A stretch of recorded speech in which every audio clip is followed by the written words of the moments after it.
followed by another chromatography, that is your paper and a thin layer chromatography. So let's start with unit 5, that is liquid chromatography. So I'm sharing my screen.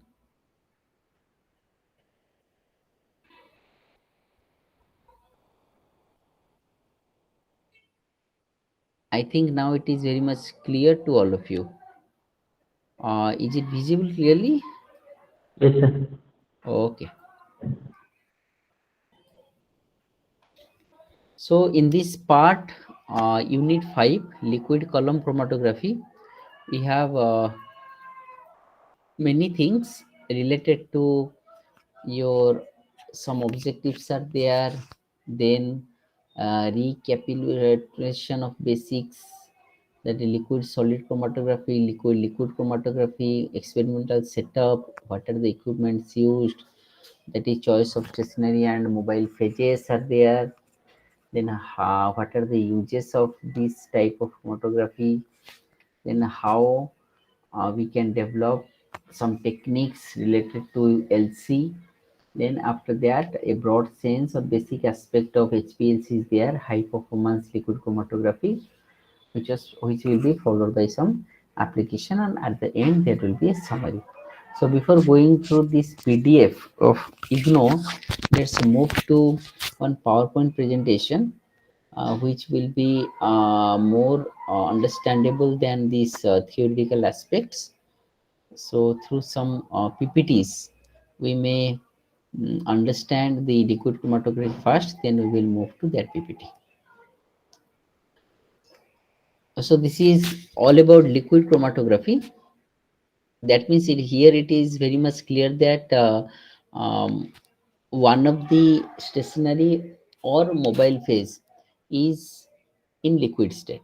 So that's why this is liquid chromatography. So generally, the chromatography is written as mobile phase followed by stationary phase, then the liquid, then the chromatography term.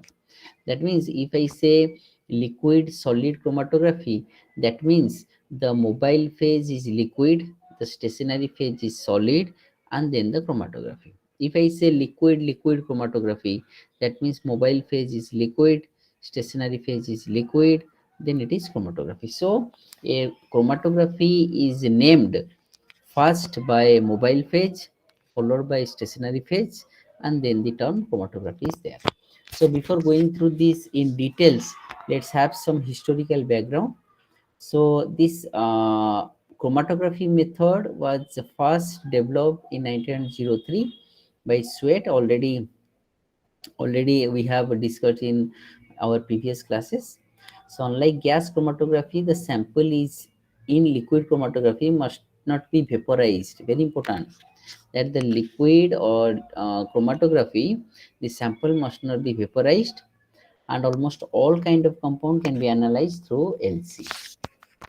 The development of instrumental liquid chromatography was later than for gas chromatography because of the higher pressure needed for the former.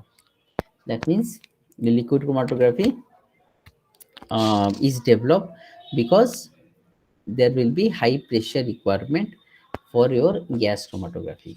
HPLC, that will be another unit. The high performance liquid chromatography is considered to be the major chromatographic technique available today for non-volatile or heat resistive, so heat sensitive substances. So for non-volatile and those substances which are heat sensitive, they can be easily analyzed and separated from their mixture through your HPLC, that is high performance liquid chromatography. So again, the chromatography was discovered by M.S. Sweat in 21st March 1903, and he presented his discovery at the Congress of the Polish Natural Sciences Society, a communication entitled A New Class of Adsorption Phenomena and Their Application in Biochemical Analysis. So he presented a theme or a paper on this tagline, and where he proposed or presented his discovery, that is the chromatography one, in Police Natural Sciences Society. So about the separation and purification of vegetal pigments, a mixture of chlorophyll and xanthophylls on a chalk column. So this was his invention.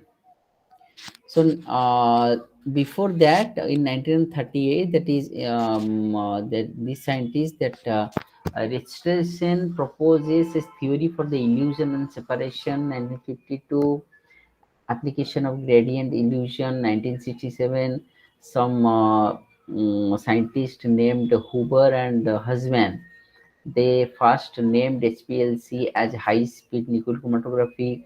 It was then renamed as high pressure liquid chromatography, and finally it was renamed, and it is very much accepted that HPLC will be stands for high performance liquid chromatography.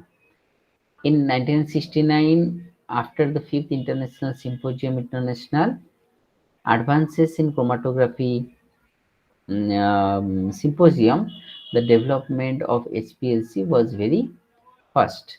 The term HPLC is appropriate for separation of any size if the particles of the stationary phase are not larger than 10 micrometer. So these are some historical aspects. Then we have some IUPAC nomenclatures for your chromatography technique, or IUPAC stands for your International Union for Pure and Applied Chemistry. So under this organization, or under the various rules of IUPAC, the chemistry is moving forward. So the term chromatography, it is a physical method of separation which possesses two phases, that is stationary and mobile phase, and there will be distribution of these different components depending upon their attraction towards the generally the stationary phase. Chromatogram is the chamber in which chromatography mechanism occurs. Then we have some stationary phases which is generally a solid phase, and in some cases the liquid phase is also considered as the stationary phase. Which one is maybe it may be regarded as the static phase. Okay, so there will be a mobile phase is there, which is a flow or run above the stationary phase, which is known as the mobile phase. So what are the principle of your liquid chromatography? A liquid used as mobile phase moves along a tube used as column. This column is packed with a solid support which plays the role of the stationary phase. That means here in the principle, yeah, in the principle, the principle of liquid chromatography states that there is a column is there. That column is just like your a cylindrical tube, the glass tube. So just see here. This is your column.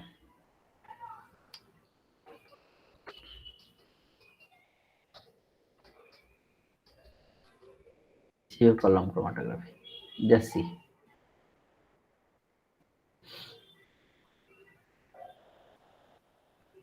Yes, this is the best view.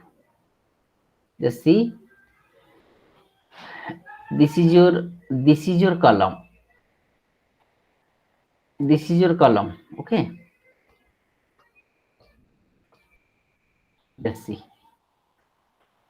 So this is the column.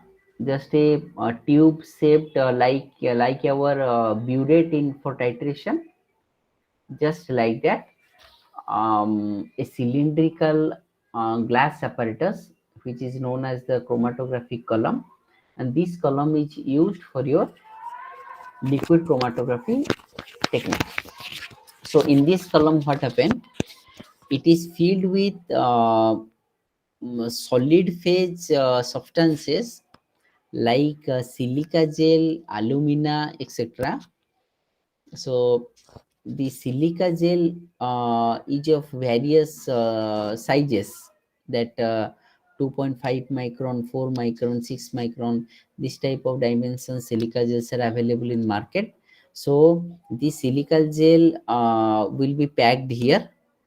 Then some cotton is used above the silica gel packing, and we will add our mixture or a slurry of mixture above the above or inside the column. Then when there, so this will be the stationary phase, that is the silica gel part.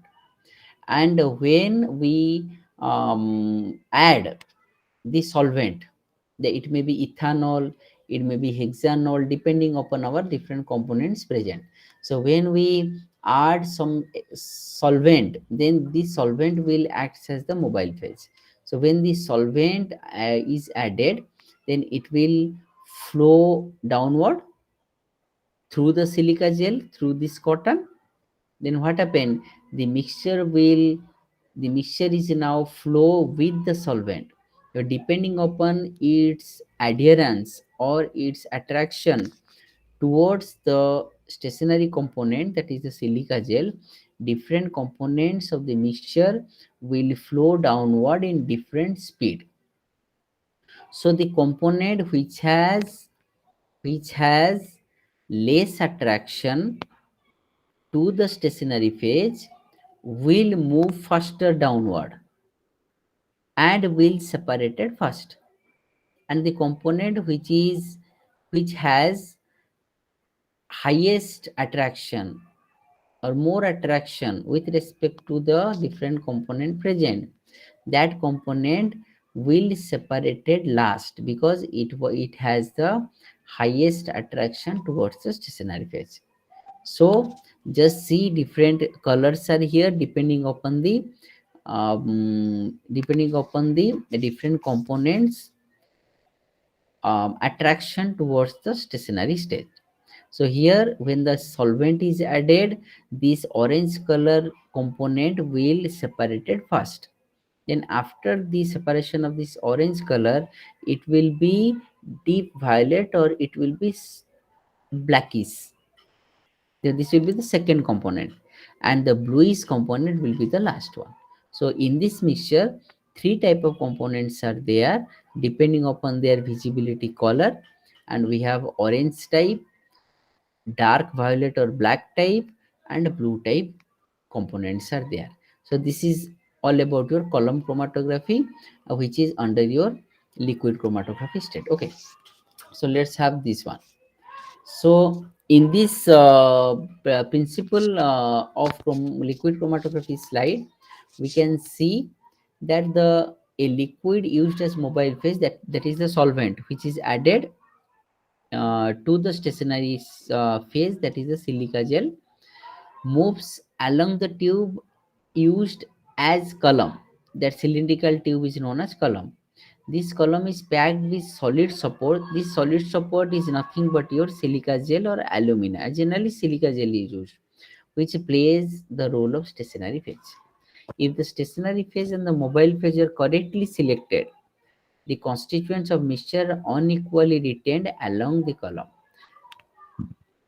If this is very important, that is selection of stationary and mobile phase. So what dimension of silica gel I have to select, what kind of solvent I have to select as mobile phase, this will depend on a different type of component present in your mixture. So when we select your stationary and mobile phase, that is the silica gel or solid support with the solvent correctly, then your component will unequally retained. That means it is clearly visible, like the column we have seen in online mode. This phenomenon is called retention. Retention means that the injected solute moves slower than the mobile phase. That means when you select your stationary and mobile phase correctly, then your solutes, that is the components, different components, they are move slower as compared to the solvent, that is the mobile phase, with different speed. That depends on your attraction of your component towards the stationary phase. They are thus eluted successfully from the column and separated. So they will have eluted, that means with different colors. They are visible clearly and they are very easily separated. The detector connected at the column outlet gives a signal corresponding to each solute, which is recorded as the chromatogram. Just see this one. This is the experimental setup. This one. This is the experimental setup for your liquid chromatography. So here what happened? Just see here. This is the column. That is a cylindrical column. This is the mouth of the column or inlet of the column, and this is the outlet of the column. And here one syringe is there to inject this sample as well as the solvent. Okay. Then in actual liquid chromatography setup, the setup is like this. Then we have a mobile phase reservoir, that is the solvent. It may be ethanol, it may be your hexanol, sorry, it will be hexane. Wait. Hello. Hello.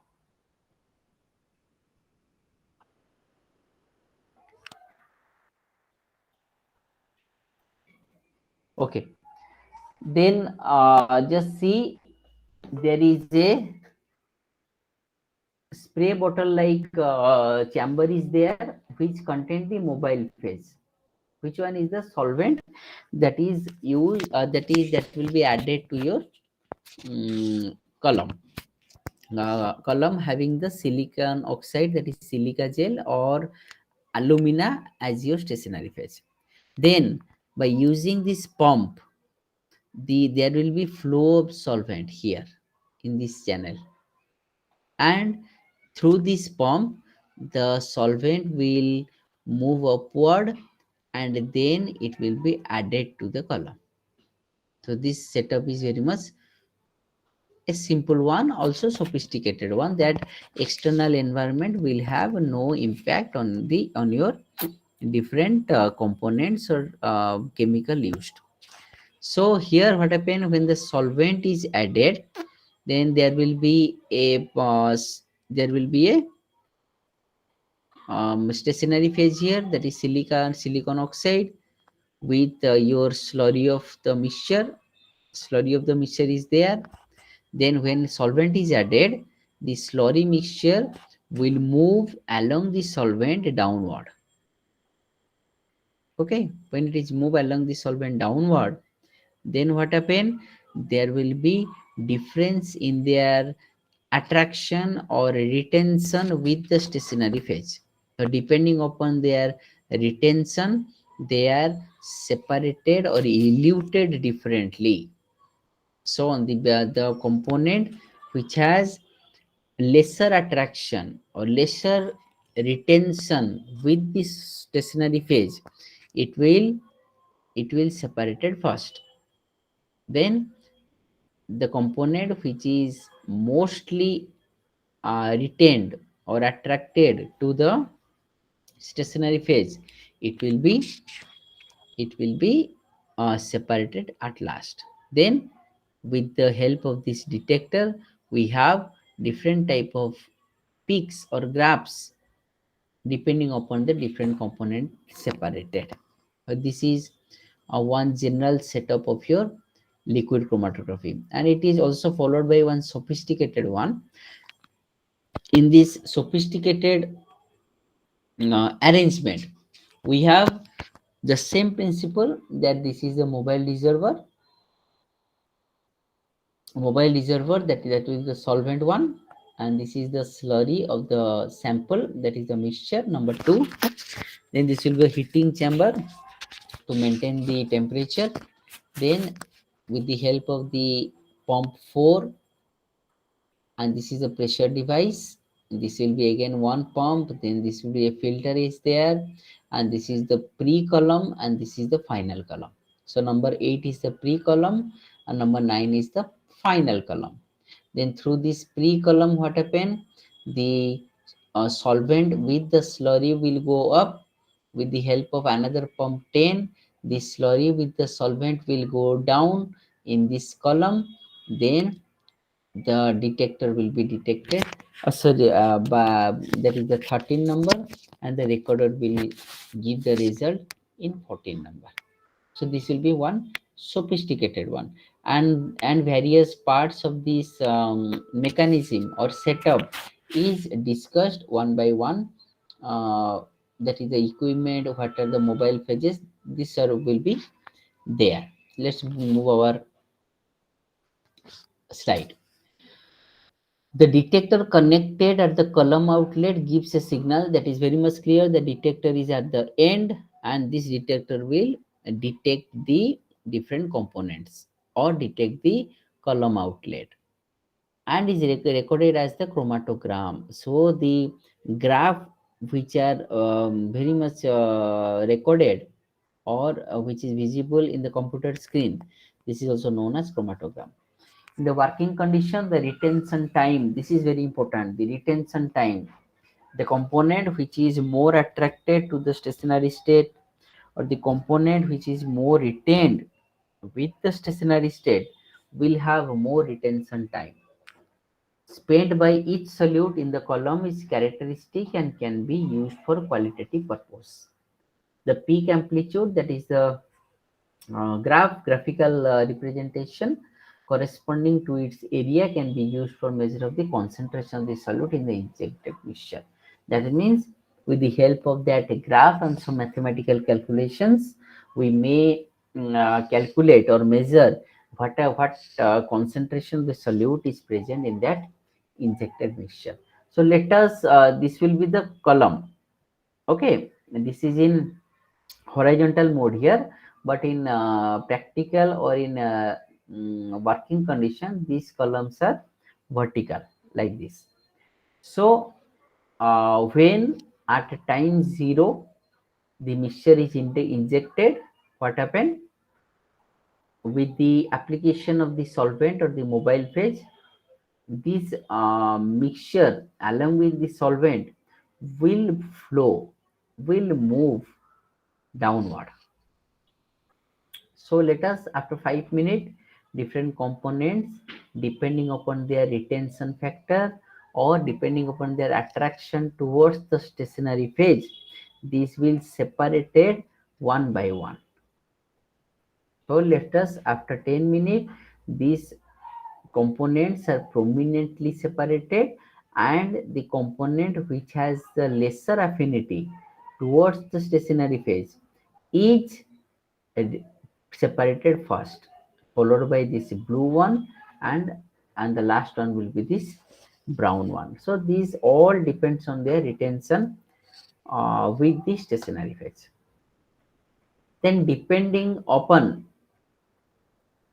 the type of mechanism or type of phenomena or type of mode used, liquid chromatography is of various types. That is, in generally the surface adsorption is there, which is known as liquid solid chromatography.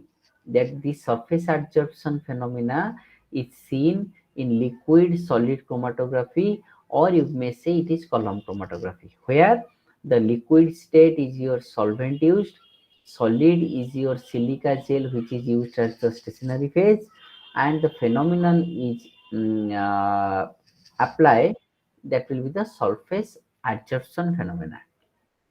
Then solvent partitioning is there. This is nothing but your liquid chromatography. So in liquid chromatography, there will be solvent partitioning, where one supporting solid is used to act as a stationary phase. Here one supporting solid in the form of silica gel, in the form of some insoluble solvent. These type of things are used for your solvent partitioning mechanism, and this is nothing but your liquid chromatography. Then ion exchange chromatography is there, where ionic components are separated, and these are separated on the basis of their attraction or retention with the stationary phase. The same thing is there. Size exclusion, where the size of the component present in the mixture matters, and this size on the basis of the dimension of the particles or dimension of the different particle of a component, these are separated. So in the adsorption chromatography, what happened? The concept is adsorption. So adsorption, what happened? The surface on which particles gets adsorbed is known as adsorbent. This here is spelling mistake is there. Adsorbent. So adsorbent is there. That means the stationary phase is the adsorbent, and the particles which gets adsorbed on the adsorbent is known as adsorbate. BATE, bet. That means in liquid solid chromatography, the solid stationary phase is treated as solid adsorbent, and the liquid, that is the solvent or the slurry of the component, this will be treated as the adsorbate. The mobile phase is the adsorbate and stationary phase is the adsorbent. So this is the concept of your adsorption, that where the different particle of the different adsorbate particle of the mobile phase gets adsorbed on the surface of the adsorbent. So when there is retention, it is adsorption. When there is the opposite effect is known as desorption, that is detachment of the adsorbate particle from the adsorbent surface of the adsorbent. This is known as desorption. Separation is based mainly on difference between adsorption affinities of the sample component of for the surface of the active solid. So this is your liquid solid chromatography, where adsorption phenomena applies, and for liquid solid chromatography, the stationary phase is nothing but your solid adsorbent. Mobile phase is nothing but your adsorbate particles. So the adsorbate particles gets adsorbed on the surface of the solid adsorbent, and depending upon the adsorption affinities, different components are separated from a mixture. This adsorption chromatography, the stationary phase is generally used as silica or alumina, or silica gel or alumina. So this is nothing but your silica gel, that is silica, where the formula is SiO2, and here there will be the bonds are like this: silicon bonded with oxygen, hydrogen, one silicon again that is bonded to oxygen. So silicon atom number 14, that means 284. So silicon having 4 valence electrons, 2 with 2 oxygen and 2 with another oxygen of the another silicon atom. And like this alumina is nothing but your aluminum oxide, Al2O3. So Al2 will be like this. This will be chained structure. Both solute and solvent can be attracted by the active site at the surface of the stationary phase. So the active sites of the stationary phases, the mobile phase particles gets adsorbed. The molecules are retained by the interaction of their polar functional group with the surface functional group, such as silanol of silica. This is nothing but your silanol. So here what happened? The polar molecules or polar part of the component gets interacted with the different functional groups of your adsorbent. If the solute have different interaction with the adsorbing side, the separation can occur. So the difference in interaction matters. When the difference in interaction is there, then the separation will be more prominent. So this will be your liquid solid chromatography. Then the second thing come, that is your liquid liquid chromatography. So here your stationary phase is a liquid phase, your mobile phase is also a liquid phase, but in the stationary phase, that is, it is liquid coated. It is liquid coated, that means there will be a supporting phase is there, which supports the stationary phase, and the liquid phase is coated on the solid supporting phase. So this is nothing but a liquid coated or linked to a solid support. So retention is due to partitioning of the solute between two liquid phases. So here the liquid phase, that is a mobile phase, and the stationary phase, which is also a mobile phase, but it is liquid coated one. So here partitioning is there. There will be a partition is there. Partition is there. There is a boundary is there. Separation is based mainly on difference between their solubility of the component in the mobile and stationary phase. So here different components get soluble in the mobile or stationary phases. So this is nothing but your liquid chromatography, where the first liquid stand for mobile phase and second liquid stand for your stationary phase. And here just remember, in stationary phase, this is liquid coated in a supporting solid, which is treated as your stationary phase. And here the relative solubility mechanism matters. So relative solubility in both liquid phases will determine or will finalize what component will separated first, followed by which one. Then further, the most retained species is that having the highest affinity, which component has the highest solubility or the affinity in the liquid chromatography type, then this will be separated at last. The separation is based on relative solubility, already told. Also depending upon this the mechanism or the principle of your liquid chromatography, this is are of two types, that is a normal mode, that is polar stationary phase, and non-polar mobile phase. The first mode described. In this procedure, the stationary phase is more polar than mobile.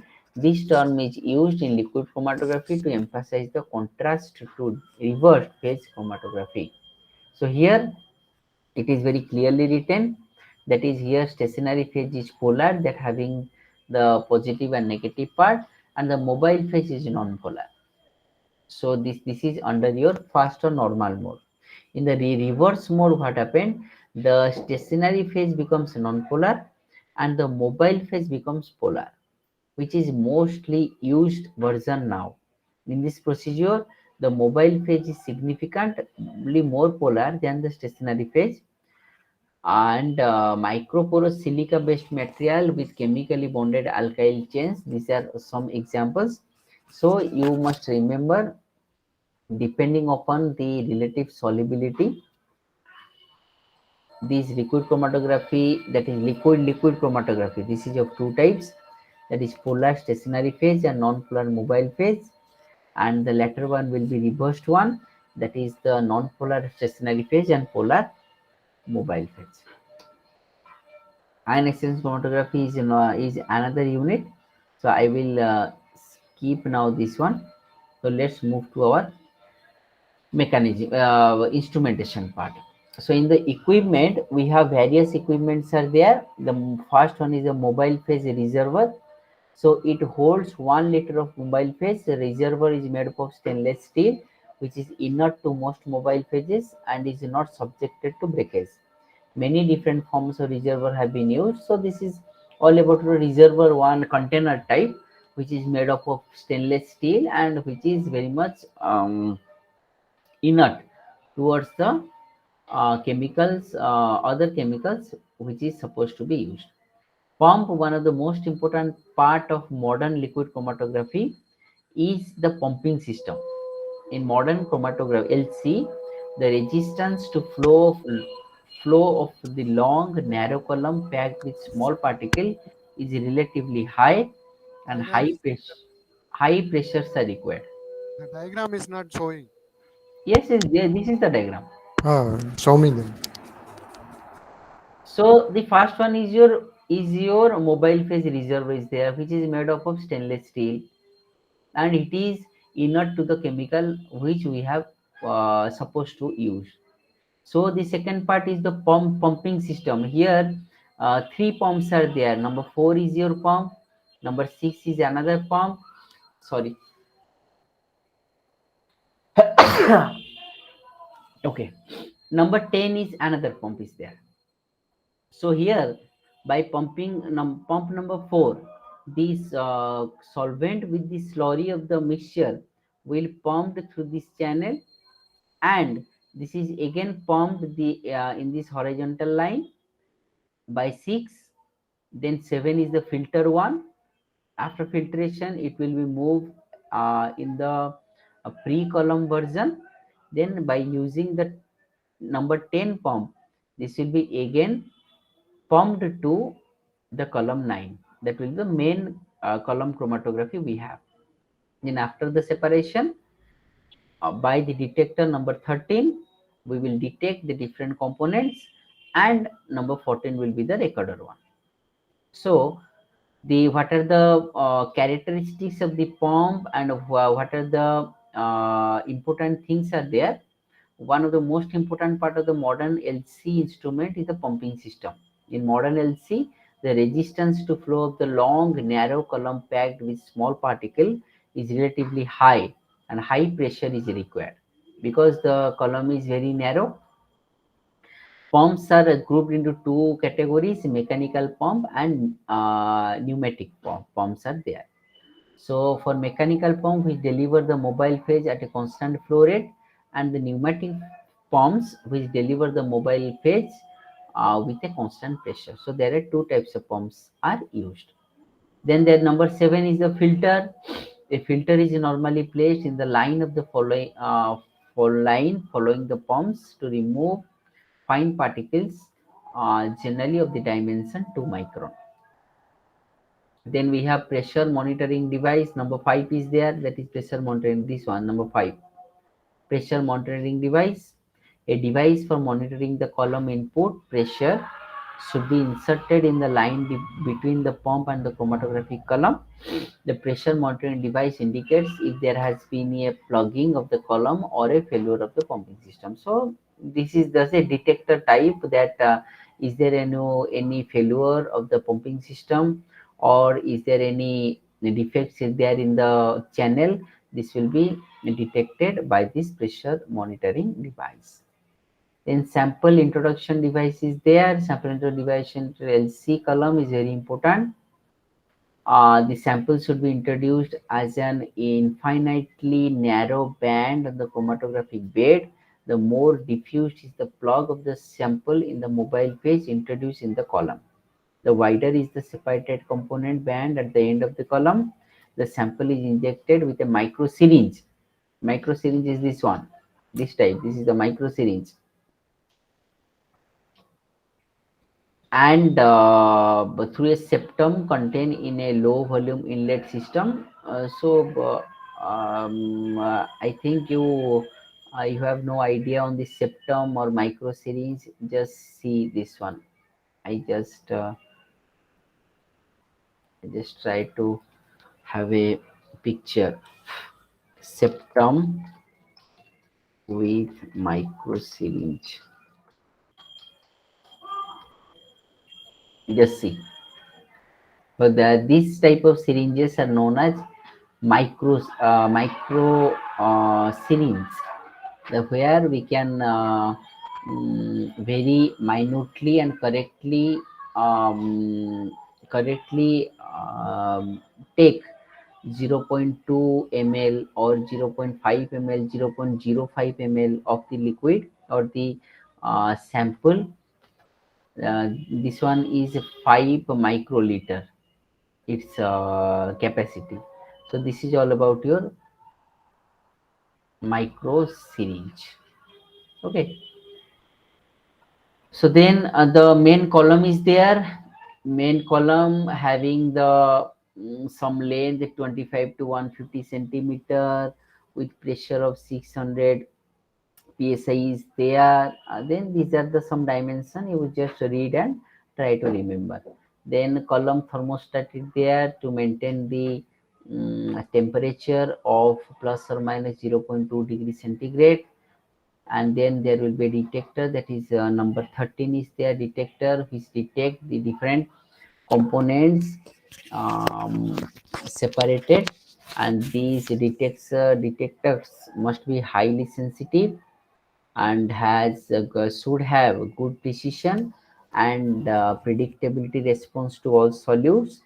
It should be unaffected by change in temperature and carrier flow. It should not contribute to extra column band broadening. This is very much important, that in the recorder system, if we detect some extra peak due to some error or due to the detector problem, then this will be of no use. It must be non-destructive of the solute. Very important, that is it should be non-destructive one. Two types of detectors are generally used, that is the bulk property or general detector, and solute property or selective detector. So this type of detectors are generally used. There is a general detector is there. We generally detect all the component present in the mixture, and solute property detectors are there, which specifically detect the or minutely detect the solute or the main component present. Column packaging, that will be dry packing of rigid solid material using tap fill procedure, that you have to fill from the top end, and by using a glass rod you just fill the column. Then slurry packing technique for column of hard gel, the sample or the mixture must be in the form of slurry by dissolving it with suitable solvent. And you have to make it a very a dense one, slurry type. Then slurry sedimentation method for soft gels. So these things are there in your liquid chromatography. Then choice, then how to select stationary and mobile phases. So for liquid solid chromatography, where the mobile phase is liquid and stationary phase is solid phase, and before selecting the stationary phase, you have to study some review articles or some scientific books, that for which type of component what type of stationary phases must be used to separate the different components. The adsorbent generally used are activated alumina, silica gel, carbon magnesium oxide, magnesium carbonate, hydrated calcium silicate, talc powder, silver sulfide, bauxite, activated clay from bentonite. These things are there. Then adsorbent type, adsorbent means this is the surface means this is the stationary phase. So the different selectivities towards different type of compound, polar adsorbents are there, like metal oxide, magnesium silicates selectively adsorb unsaturated aromatic or polar molecules such as alcohol, amino acids. Polar adsorbent may be further subdivided into acidic, basic, or neutral type depending upon the pH. Silica, magnesium silicate and are acidic, thus they are chemisor bases. The alumina surface contain both acidic and basic type. So these are some adsorbent examples with their physical and chemical properties are written. Just try to remember two to three maximum, not more than that. Then surface area matters. So when the surface area becomes large, there will be uh, high adsorption will be there, and the separation will becomes time consuming. So the surface also matters a the surface dimension uh, affects the separation method. Then particle size is there. So if the depending upon the different pore size of the silica gel or the alumina we have used, the different component, different dimension of the component to be separated will be affected. So, effect of particle size of the adsorbent on the sharpness of the chromatography separation has been noted by many scientists. For sharp separation, it is recognized that a finely divided material must be used. An adsorbent in the range of 100 to 200 mesh, that is 149 to 74 micron of pore size, in particle size is specified. So these limitations, or you may say this type of particle size dependence will be there for your separation of different components in a mixture. Then we have activation and regeneration of adsorbent. There will be activation refers to those processes which are used to enhance the effectiveness of an adsorbent by improving the pore structure. So some activation or regeneration adsorbent is there by applying or by utilizing some foreign materials.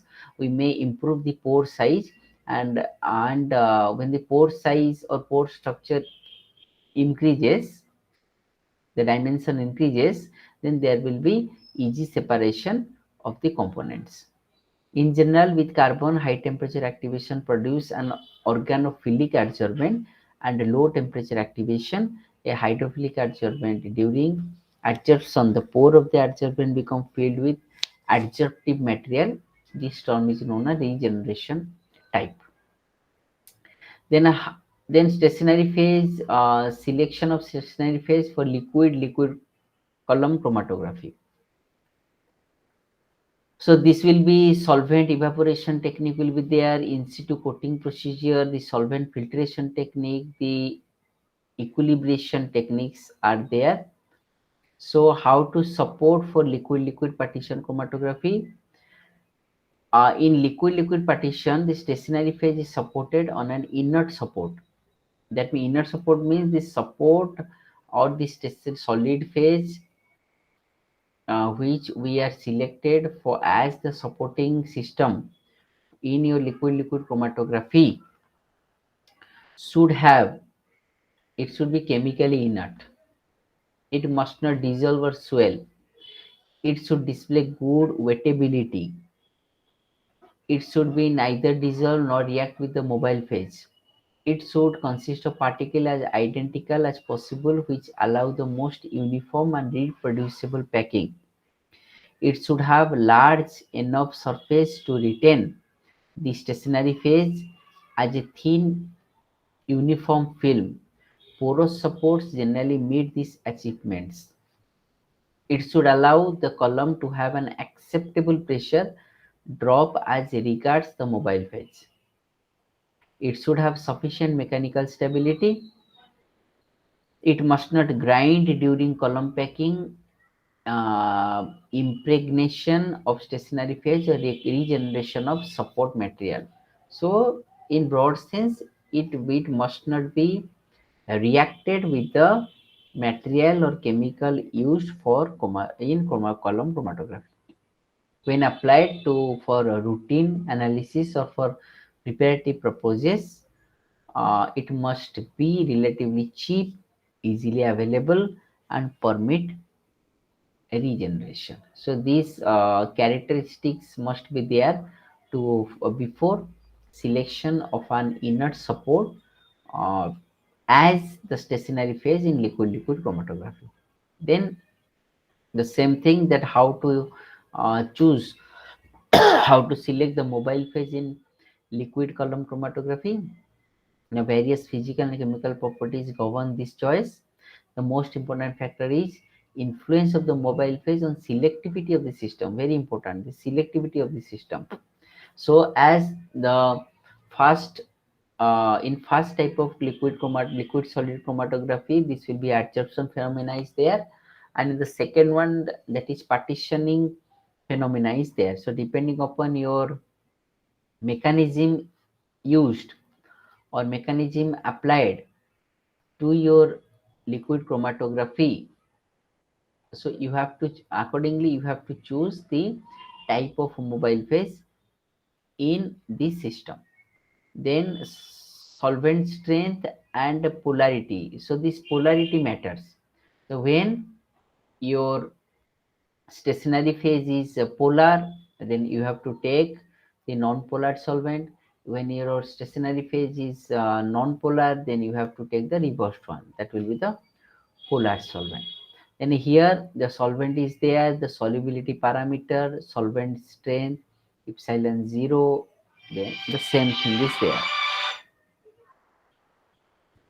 Then for example, if I go for the N-pentane, it has the solubility parameter of 7.1, having solvent strength is 0, and depending upon these parameters, then this is gathered from your different research articles, different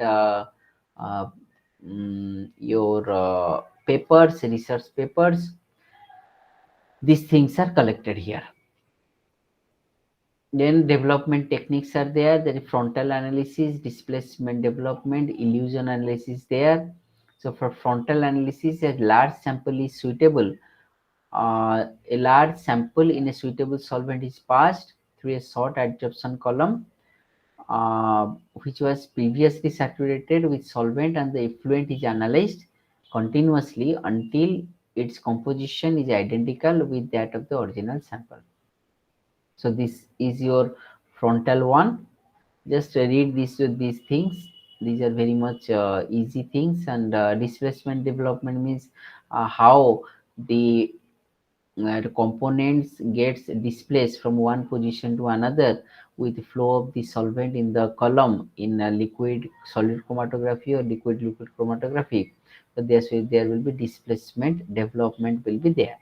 Then illusion analysis means this is the different type of colors which are very much prominently seen to our eyes with the attraction or the retention of the component to the stationary phase with the different colors, as we see that orange one, that uh, deep violet or blue color line.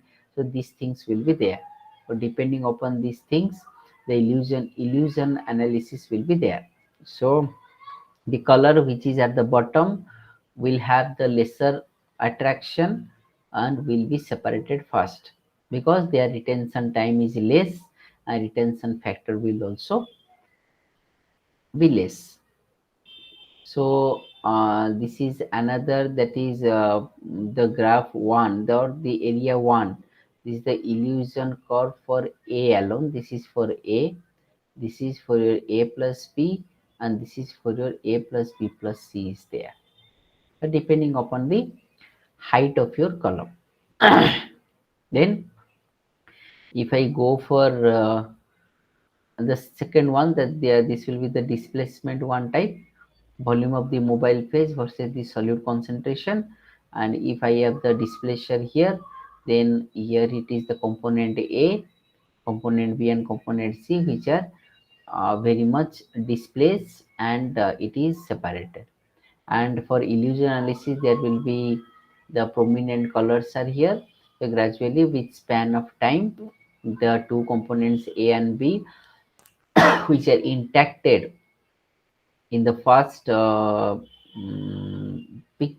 first block will be separated gradually with the flow of the solvent. So this is very much detected by using some illusion phenomena. Then this is high performance liquid chromatography is there, and this is another unit is there, that is SPLC, which we will discuss in that part. So some application of your liquid chromatography. So the liquid chromatography has been used to separate a wide range of sample. Several interesting separation of compound containing metal ion, isomer of cobalt, involved synthesis of vitamin B12 and beta diketones have been achieved. Steroids and related synthetically prepared compounds have been separated by liquid chromatography. So these are some examples. The application, the sample separation, what is the stationary phase used, what is the mobile phase used, and what is the column parameter is there. So uh, some samples that is very much chemical samples are there like DDT, DDD, linden, endrin, vitamin. So depending upon different separations of the sample type, accordingly the stationary phase and mobile phases are selected with the column dimension, and these things get separated. So this is all about our LSC and LLC, that is liquid solid chromatography and liquid chromatography. So at the end of today's class, we will have some question answer discussion, and we will have the next mm, discussion on a planar chromatography, which is nothing but your paper chromatography and thin layer chromatography. And this is in your unit 6.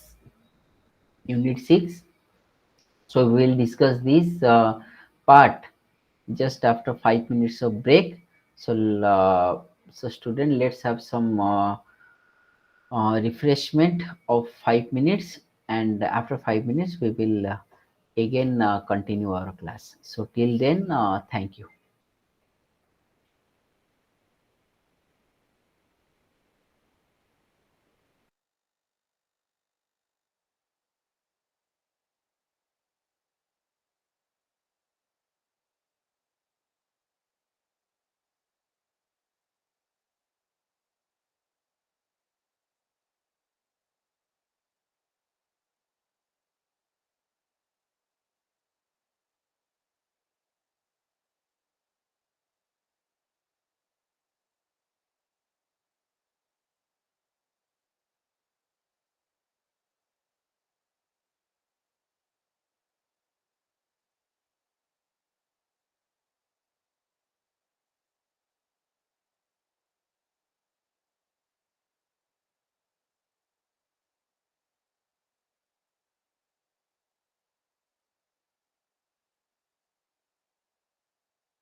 Welcome back to all of you.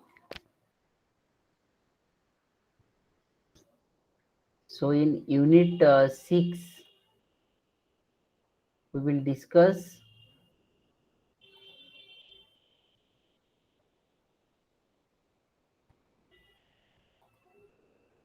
planar chromatography.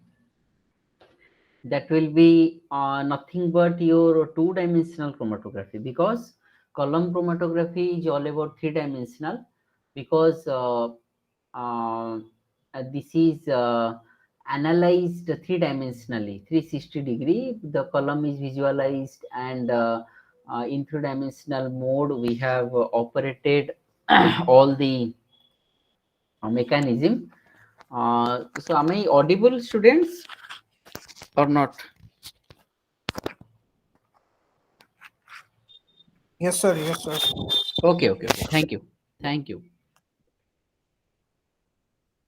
So, this planar chromatography is two-dimensional chromatography, where uh, generally we are using some chromatography papers are there, which is known as paper chromatography, or in thin layer chromatography is there. And nowadays, high performance TLC is also there. This is known as SP TLC. So, before going through this in your PDF in details, let's have some PPT PowerPoint presentation in your TLC. So, so this is your thin layer chromatography or your planar chromatography type, which is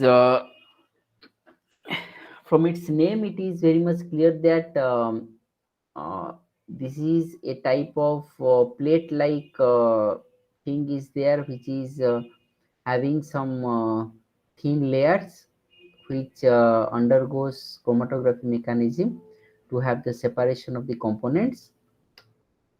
And we have some contents here, and the basic principle, very important, the TLC, thin layer chromatography. This is distribution of different components in a mixture based on their attraction to the stationary phase. The components of the mixture is partitioned between an adsorbent and a solvent, which is known as adsorbate. The same thing is there, like your liquid solid chromatography, and there a column is used for separation. Here a paper is used, or a thin layer chromatography, a paper is used, that is chromatography paper is used. So here the paper is said to be the stationary phase, and the solvent which is used for the separation is the mobile phase. And here also the concept of adsorption is utilized or is seen. The different compounds will have different solubility and adsorption to the two phases between which they are to be partitioned. So two mechanisms are there, solubility type and adsorption type. So the solubility is for your paper chromatography, and the adsorption is for your thin layer chromatography. In TLC, separation of individual substances is based on their relative affinities towards stationary and mobile phase. So uh, the same phenomena works again here. That is the depending upon the affinities or the relative affinities of the component present, they are separated depending upon their retention time or retention factor. So what is the stationary phases? So what are the stationary phases used in TLC? Now they are a thin layer silica gel or alumina which is coated on a plate.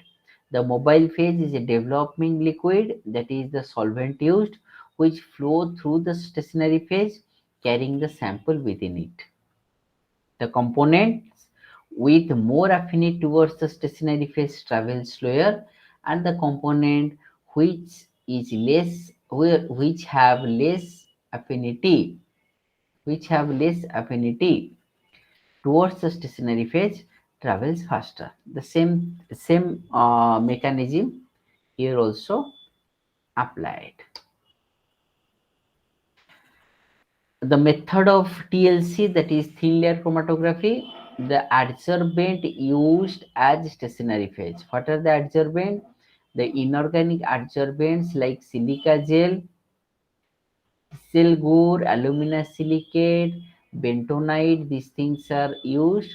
So you just remember silica gel and aluminum silicate, or alumina you also can write. In organic part, the stationary phase used are cellulose and its acetylates, charcoal, activated charcoal, dextran gel, polyamides. These things are used as your organic stationary phases in thin layer chromatography. Then the solvent or mobile phase used, these are generally petroleum ether, benzene, carbon tetrachloride, hexane, alcohol also used. So these things are used. Selection of adsorbent and solvents, adsorption. So how, what are the characteristics to select an adsorbent and solvents? The adsorbent should not adhere to glass plates. That means no reaction must be there. Solvent should have high purity. The mobile phase should be of high purity. Selected based on the nature of the compound to be separated. This is very important. Whether a compound is polar or non-polar, based on this, uh, the type of component or the compound to be separated, you should select your stationary as well as the mobile phase. Here, this is the main thing or the factor uh, which defines the separation of the component in a mixture. The RF value, that is the retention factor, in it is written as capital R small f. Retention factor or retention value. The retention factor value RF indicates the position of migrated spot on chromatograph. That means the spot which are migrated from bottom to top or top to bottom, these are characterized by a value, or these are signified with the help of a factor which is known as RF factor or retention factor. In TLC, the results are represented by RF value, which represent the migration of the solute relative to the solvent front. The RF value is calculated as, it is the distance traveled by the solute divided by the distance traveled by the solvent front. That means the total distance traveled by the solute, that is the each component, divided by total distance traveled by the solvent, that is the mobile phase. That means the individual distance divided by total distance. What is the individual distance? This is the distance traveled by the solute. What is the total distance? It is the distance traveled by the solvent, which is known as the RF value.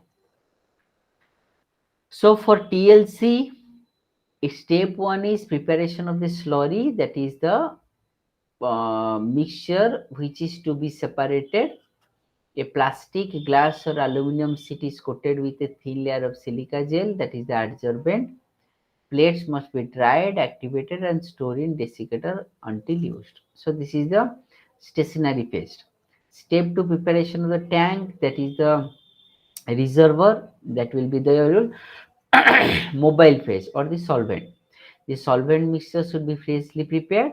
Solvent is poured down side of the tank. Tank is covered with the glass lid kept for saturation.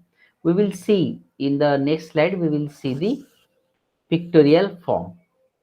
The application of the sample, a very small amount of sample to be analyzed is applied in as a small spot with a capillary tube nearly 1 centimeter from the bottom of the TLC plate. That means from the bottom of the TLC plate 1 centimeter gap is there, and we will draw a line, and on that line we will put our sample, different samples, by using the capillary tube.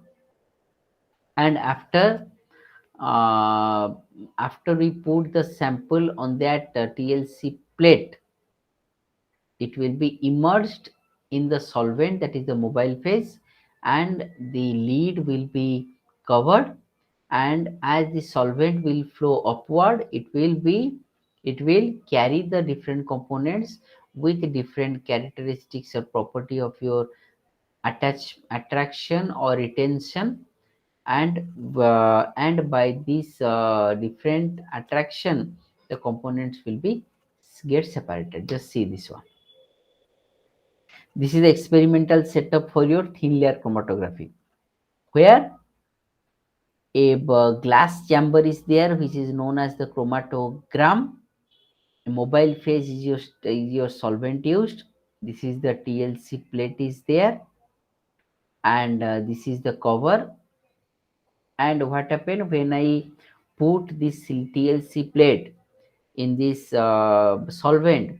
The solvent will grow up, and it will grow or along the move upward along the component. So here just see, the line is drawn approximately 1 centimeter from the bottom of the plate. So on that line, with the help of the capillary tube, our sample is there.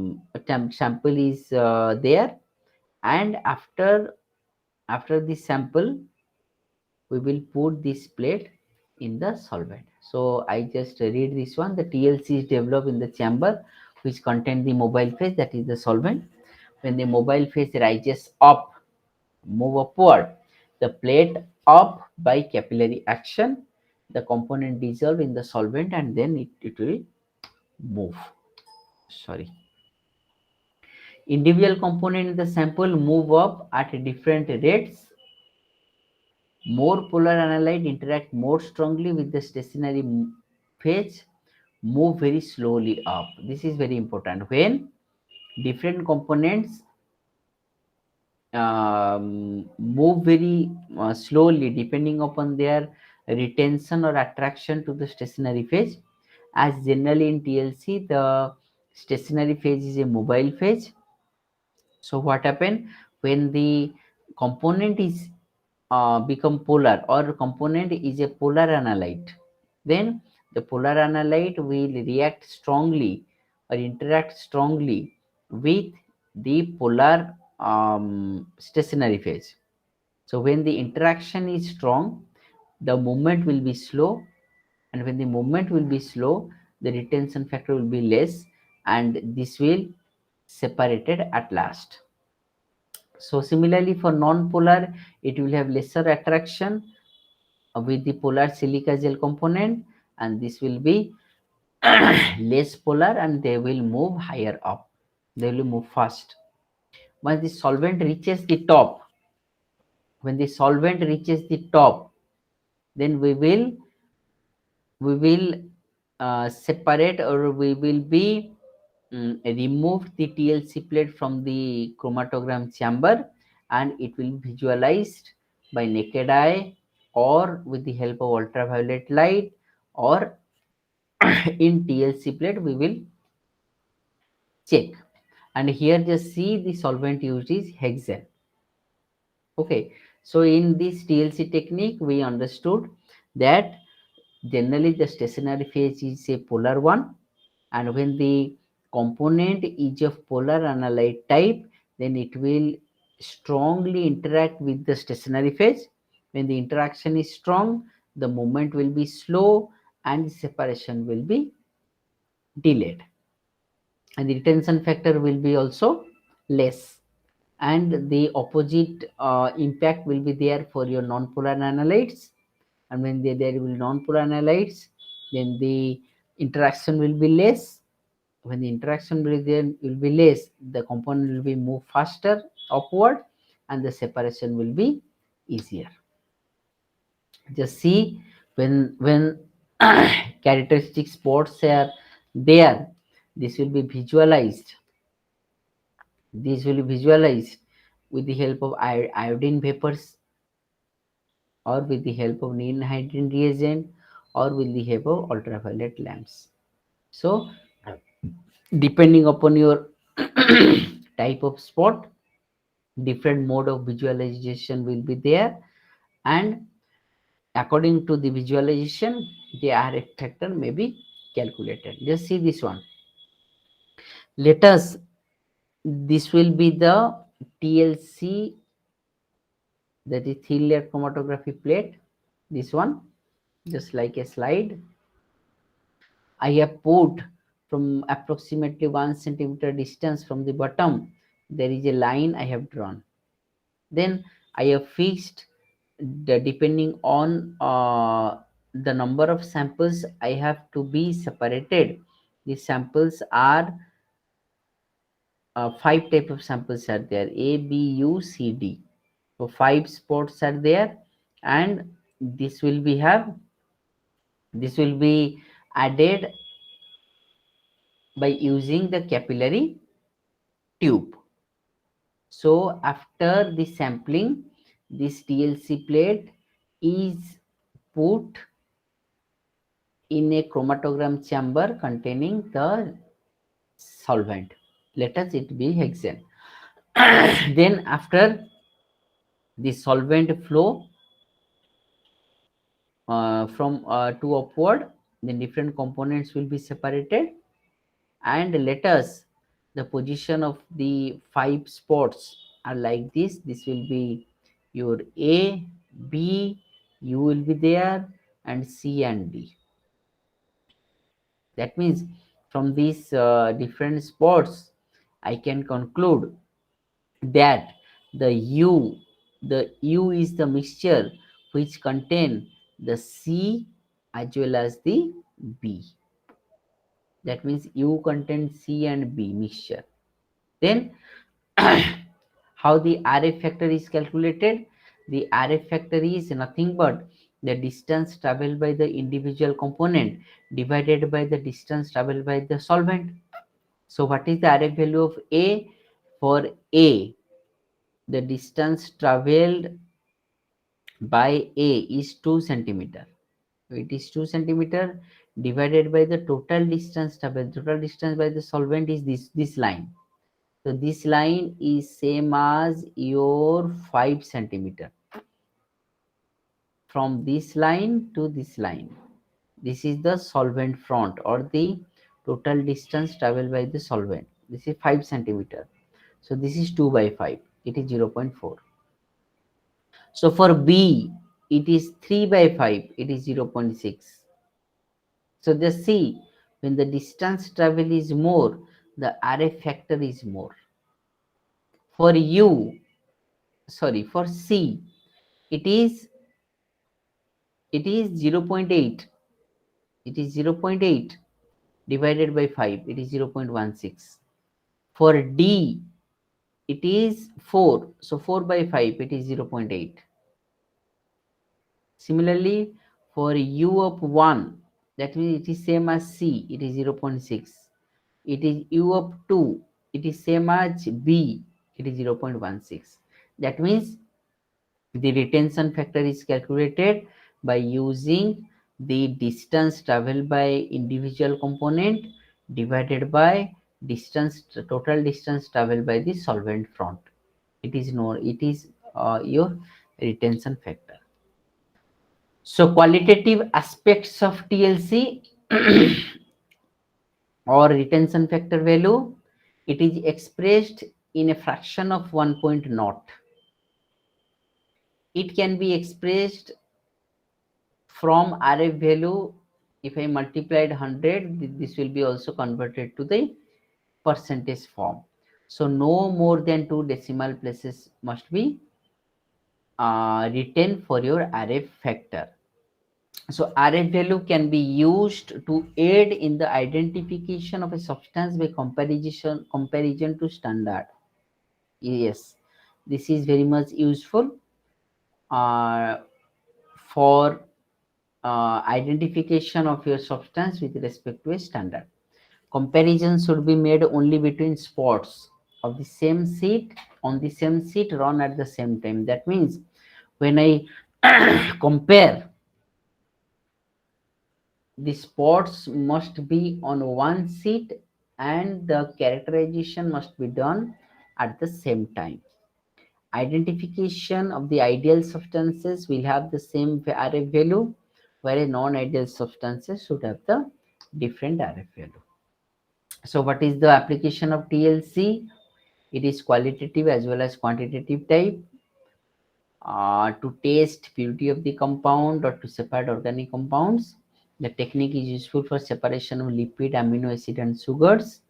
It is useful in identification of component of a mixture, following the course of the reaction, whether the reaction is completed or still it is ongoing, or is how far this reaction is completed.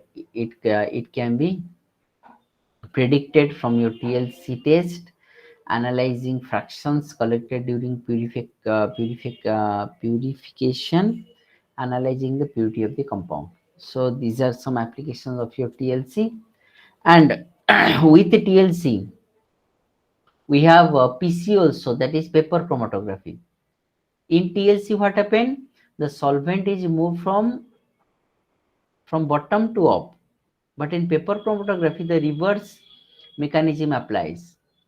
That the solvent flow from top to bottom. That is your top to bottom means it is towards your gravitational force of attraction. Just see here. These are the objectives of this objective of this unit. So paper chromatography, it is one of the oldest and template. I have one slide, I think, on paper chromatography. Yes, paper chromatography is there. Yes, just see this one. This is a paper from separation technique.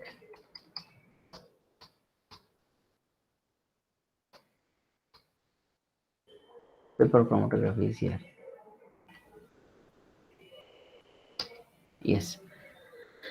And here what happened in paper chromatography, stationary phase is porous paper, that is same as your filter paper. Mobile phase is the solvent which is used. The sample to be applied on the surface of the paper, then the bottom edge of the paper is immersed in the mobile phase. This is very important. And here what happened, the sample is applied onto the surface of the paper, then the bottom edge of the paper is immersed. While the mobile phase move upward, it reaches the sample gets dissolved, and the substances in the sample start to move along with the mobile phase. Since different substances have different ratio of interaction with mobile and stationary phases, they move with different speed, hence they get separated. The substances with more affinity with mobile phase end up in the higher part of the paper, and the substance with more affinity to paper end up in the lower part of the paper. Yes, just see. There is a case, that is forensic case. Just see here. Yes, this is the application.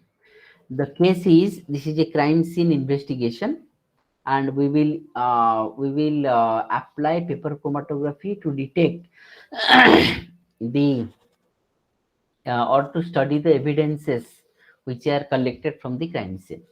So the situation is, a victim was found dead with a suicide note on his bedside. The police suspect that it is a murder case. The ink spot from the letter and three different pens have been sent to your lab. You need to give a report on the case explaining which pen was used in the letter. So we have one letter one there, and second thing, we have three pens we have. Then the investigation from our side will be which pen is used to write that letter. This is the investigation we have to make. So just see, this is the three pen we have, and this is the filter paper or the paper chromatography paper we have used for the analysis. And the first line, this is collected from the that letter, the letter ink, which is used or which is there in that letter, the ink spot from the letter. This is the ink spot from the letter. Then apply ink spot of pen A, B, C. Then this is the pen A, this is the pen B, and this is the pen C. Okay. Then the start line and the code should be written in with a pencil. So this X, A, B, C, this is written with the help of a pencil, because the pencil mark will not move with the solvent, doesn't interact with the mobile phase, and doesn't move during the experiment. If you use a pen to draw the start line, the link will go off with the mobile phase. If I marked this spot with the help of a pen, the pen ink will also flow along with the solvent. So that's why to so for this reason, this pencil is used to mark these spots. Then this is the chromatogram chamber. I have used that ethanol. So I have taken this ethanol and put this porous paper or the filter paper inside this chromatogram. Then just see, if I put this chromatogram, what happened? The solvent will move upward, and gradually the color of that ink is going up. Just see. Just see here, ethanol starts to move upward. When ethanol reaches to start line, when the ethanol reaches to start line, the color in the ink dissolves in ethanol and move upward. Each color in an ink has a different level of interaction with paper and ethanol, so each color move up with a different speed rate, so that the color that constitute an ink are separated from each other. When all colors are separated from each other, we can see the component of each ink. Okay, so this is depend upon the different type of interactions by the ink to the stationary phase, that is the paper. Then what happened? Then what happened? This is the conclusion made, that is when I remove the paper from the solvent, that is the ethanol, I have seen that pen numbered C, that is the C, the last one, this color doesn't match with the sample ink. That means this letter is not written or was not written by the column C or by the pen C. Okay. Then the pen B, that is the second pen, is almost matches with the chromatogram of the sample X. That means here it is blue blue, here it is slightly yellow yellow, and where it is violet violet is there. So this is the conclusion, that pen B is used to write that letter. The color that constitute X, A, B, C can be seen in this photo. The sample A doesn't contain blue color, sample A doesn't contain blue color, so it cannot be the same with X. Sample C is not a mixture, it only contain only one color, that is black. But the sample X and B are the same with each other, so the letter was written with the pen B. We can compare the interaction of different colors with the stationary and mobile phases. For example, X, blue fastest So blue with the lowest or the least interaction will move first, and it will be at the top. A strong interaction with the mobile phase, weak interaction with the paper. That means blue having the strong interaction with the mobile phase. That's why with ethanol it is move up, but weak interaction with the paper. Purple, the bottom one, it has the strongest interaction with the stationary phase and weak interaction with the ethanol. That's why it is at the bottom. Please compare the color of the sample A according to their interaction with the mobile phase. Then this is your homework. So yellow, red, then your purple. So yellow having the uh, lesser interaction with the stationary phase, and more interaction or strongest interaction will with the solvent will move up, followed by your red and purple. So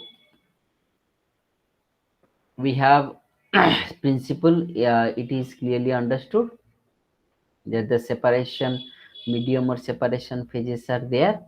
Then we have some retention factor values, which is already discussed, that the uh, position of the ion or substance with respect to the solvent phase, that the ratio of the rate of the movement of the solute to the rate of the movement of the solvent. Or in other words, it is distance traveled by the solute divided by distance traveled by the solvent, that is ds by dm. It is nothing but your retention factor. So the component which is more move upward, or which is move far than the other component, then this that component will have the higher value of your rf. And already this is mathematically calculated in our ppt slides, that is rf equal to x by y, that is individual distance by total distance of the solvent front. So the different factors which are influencing rf value are presence of other ions. This is the presence of impurities which must be avoided. Presence of chloride is carried out with a nitrate solution, for example. Acidity of the original solution, this may needed to avoid hydrolysis. So acidity must be avoided. Development time, sometimes it increases with the running time. Their optimum time may be determined. So you must give some optimum time.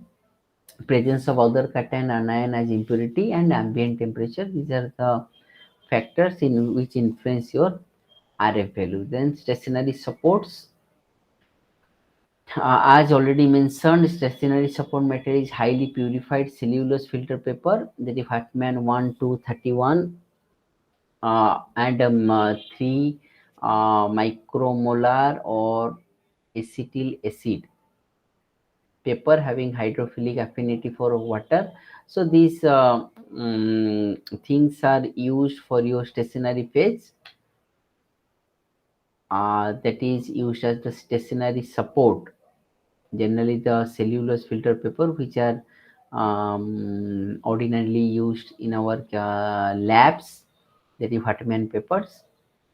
So the paper must have the following properties, that is weak ion exchange property, adsorptive property, water holding property, and mild reducing agent. So these things must be there. And some suitable cardboards like Silicher and Skull 2070, these codes are there. And the PC must have 30 into 30 square feet centimeter. This dimension paper chromatography are generally used for your paper chromatography experiment. Solvent system, the solvent should not react chemically with any one of the component of the sample mixture. This is very important. It must be inert solvent. The composition of the solvent mixture should not change with time. It means that none of its component should be volatile. Yes, the solvent composition must not be changed with time, and it must not be volatile. The solvent should not interfere with the detection of the spot.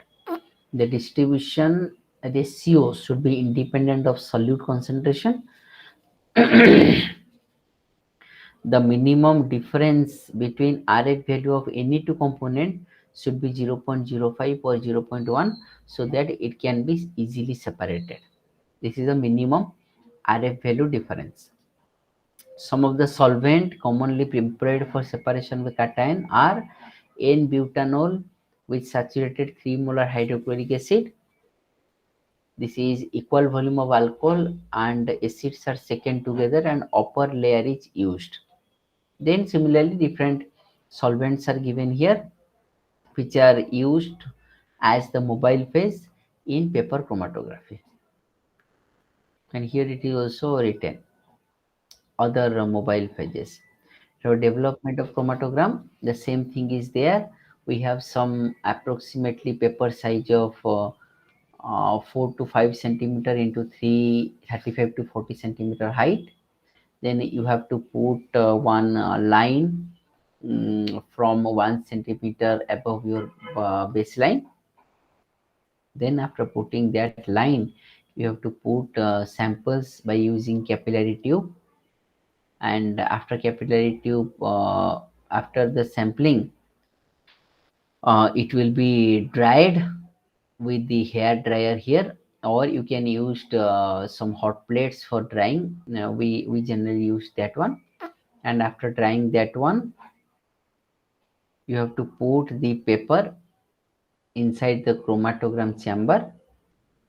And after putting that one, then it is again of two types, that is ascending type and descending type. So ascending means it is bottom to top and descending means it is top to bottom. So this is the descending one, and this is the ascending one, that is top to bottom, and this is the descending one, that is, sorry, this is the ascending one, that is bottom to top, and this is a descending one, that is top to bottom. That is, it is hanged with the help of a trough for the solvent. It is one type of hanging part is there which is used to hang the uh, paper, that is cellulose paper, filter paper. Then after separation, time being 1 to 2 hours, the following main sources of errors are must be avoided, that is lateral diffusion of the solute, variation in the structure of the paper. These become important especially for the concentration of the solute, variation in the geometry of the assembly of the standard and unknown samples. Then the detection methods are there, that is reaction with coloring agents such as DMG for nickel, that is dimethyl glycosine for nickel, and hydrogen sulfide for any group 2 elements, which is used for your inorganic salt analysis, that is weight test for basic radicals. Hydrogen sulfide is used. Then we have fluorescent producing reagents are there. Then inherent visible color of the component, sulfide and oxides, radioactivity measurement of radio tracers, electrochemical methods such as potentiometry, conductance measurement, polarography have been successfully used. So these things are there.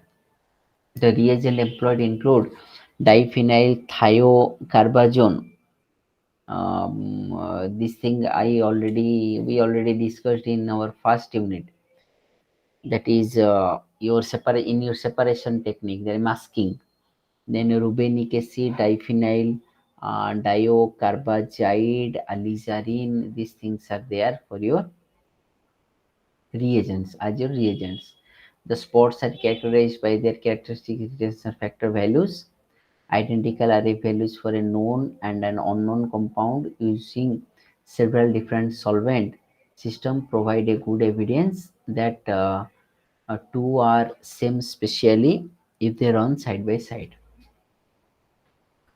So some examples are there with some retention factor calculations, that here for a silver ion, the distance travel is 15.8. The total distance traveled by the solvent front is 18.4. So the retention factor is 0.86.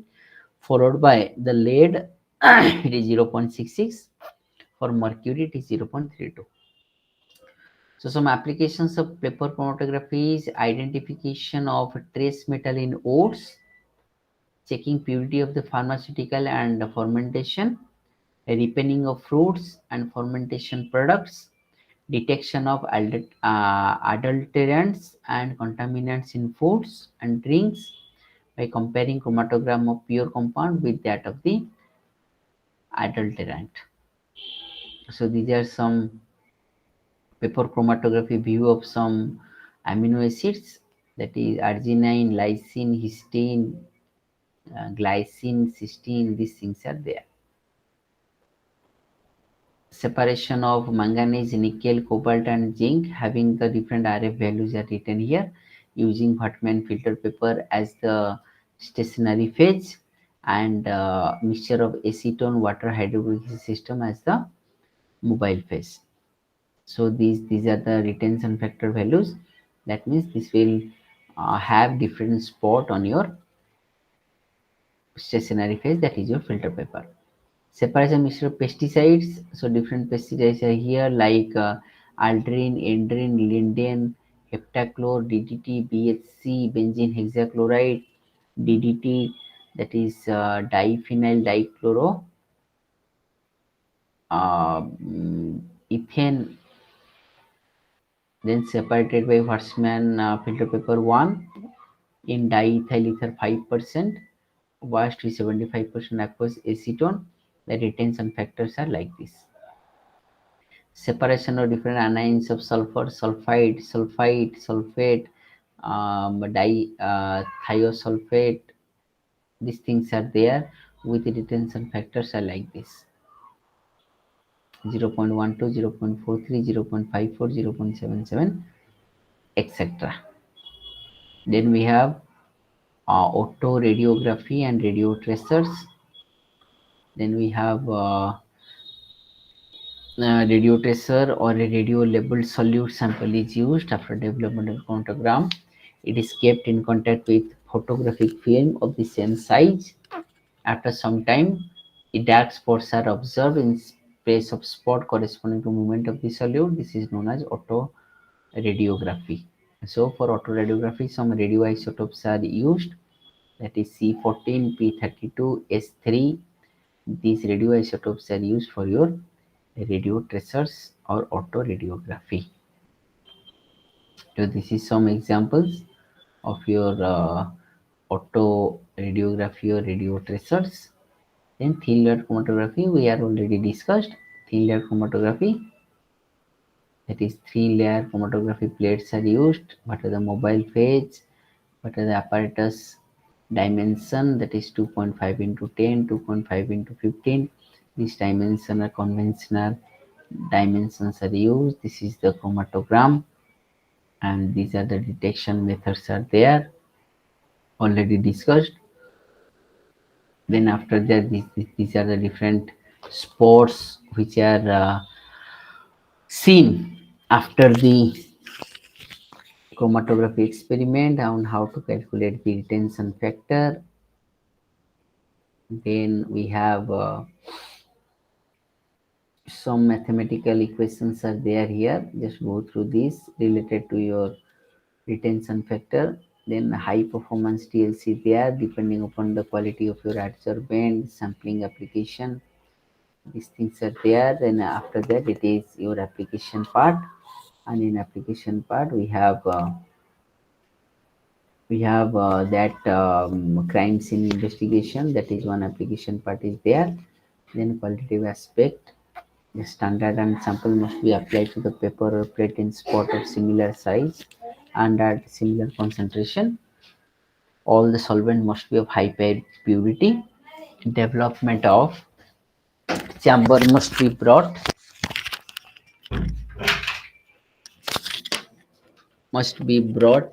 in equilibrium with same manner. Okay. Then important things are visualization, visual comparison of spots, physical measurement of color spot area measurement, radioactivity measurement, removal of spot. These things you just read and remember. Okay.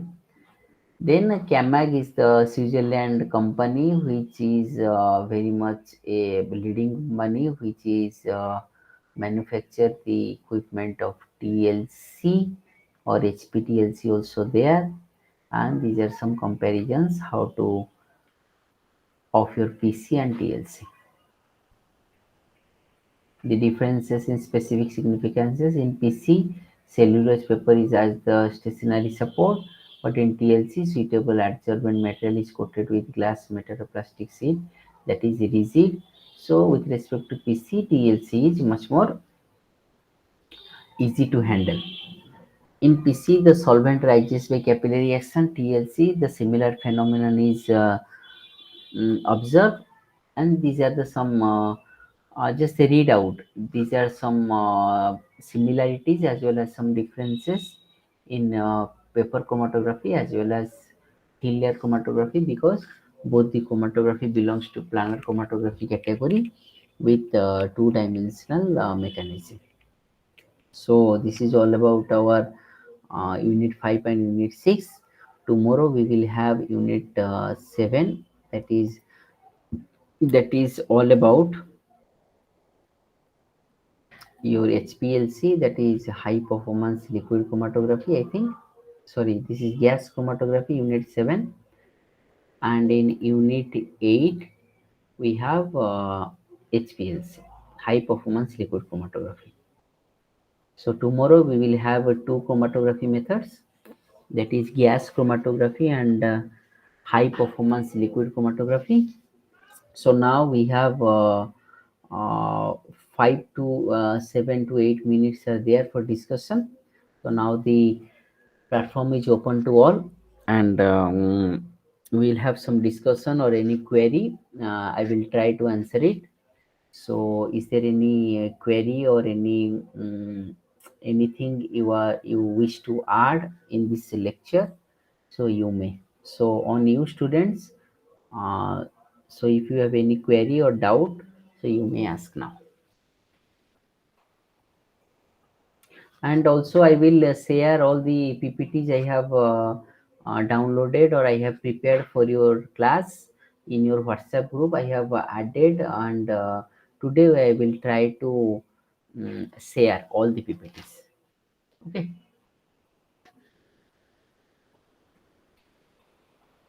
So any query from anyone?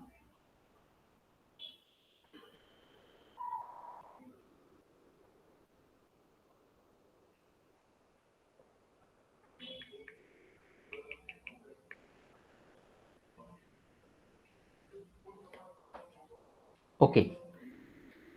So if no questions are there, then we may wind up our session for today, and we will reunite again tomorrow at the same time and at the same online platform.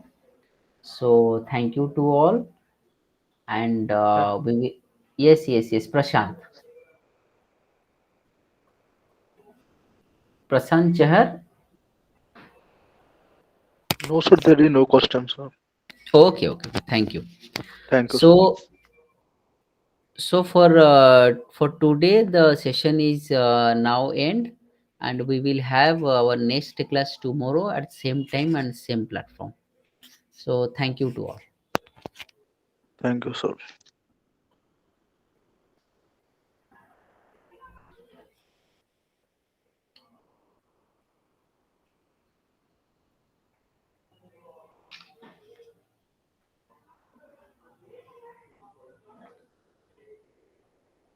Assessment means a someone is writing here. Yes, sir. Assessment means what type of assessment? Present మాకు assessments ఉంటాయి starting Asse- starting date assess assessment means your exam or your practical assessment or assignment. What type of assignment assessment? Assignment assignment When should the check assessment start? Have you submitted your assignment in your respective study center? No, sir. I starting the assignment to starting time date. No, no. I have asked you that have you submitted your assignment in your respective Study study center. center or not? Submitted Submitted not, sir. or not submitted? Uh, Actually, for your last before March. Before March. before March. Before March. Before ending or Oh, you have already submitted or you will submitted submit? not. Not submitted. Okay. Not submitted.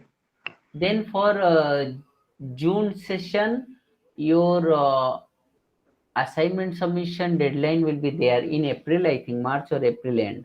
It March, sir, deadlines. Yes, yes, March. Just you March. download the question from IGNOU website, then write Okay, your assignment. download. Yes, yes, from your study material. If you have received hard copy or from PDF down PDF, you may write your assignments. Okay. Okay. Then it is on your study center to evaluate all your assignments and upload the respective marks, your assignment mark to your grade cards.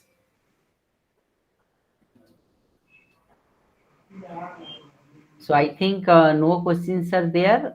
We may wind up now, and tomorrow we will meet again. Thank you, students.